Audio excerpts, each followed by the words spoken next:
Good morning. Happy hump day. It's Reverend Jerry Catherine here with your virtual morning mini skirt devotion. A devotion that is short enough to get your attention and hopefully keep it too, but long enough to cover the essentials.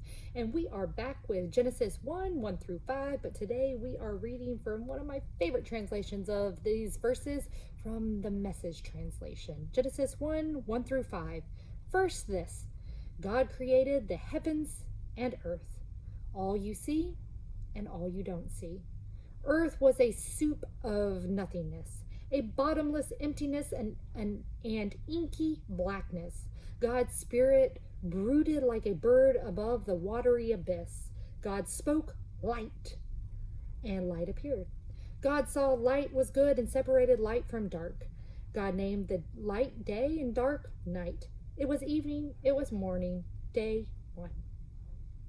So I love this translation of Genesis 1 through 5, because for me, it gets the closest to the image that the Hebrew people would have had in their mind when they heard these words, especially the part that says, God's spirit brooded like a bird above the watery abyss.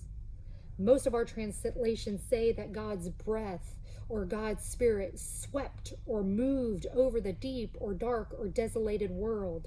But the word swept or the word move can also be translated brooded, as in a mother hen warming, protecting, or covering her young with her wings or her body. One of the first images of all of Scripture that is recorded is that of God as a tender mother, selflessly nurturing, caring for this world of ours in complete darkness and chaos.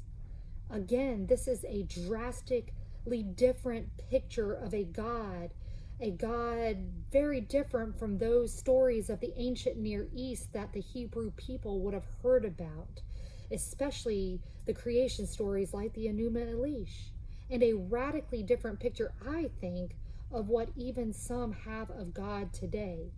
Many I talk to outside the church have a picture of a stern God that sits in judgment with a lightning bolt ready to strike down any who oppose God's or doesn't follow God's to do or don't list.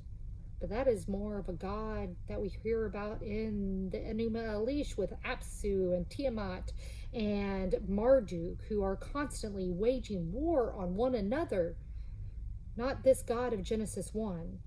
God does not confront darkness with more darkness or chaos with more chaos, but instead we read and hear of a God that births new life in the midst of all of chaos, all of darkness.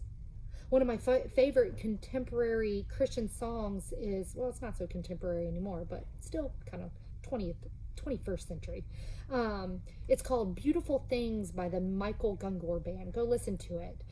And a few lines from that song came to mind when I read these verses of Genesis 1 through 5. All around, hope is springing up from this old ground.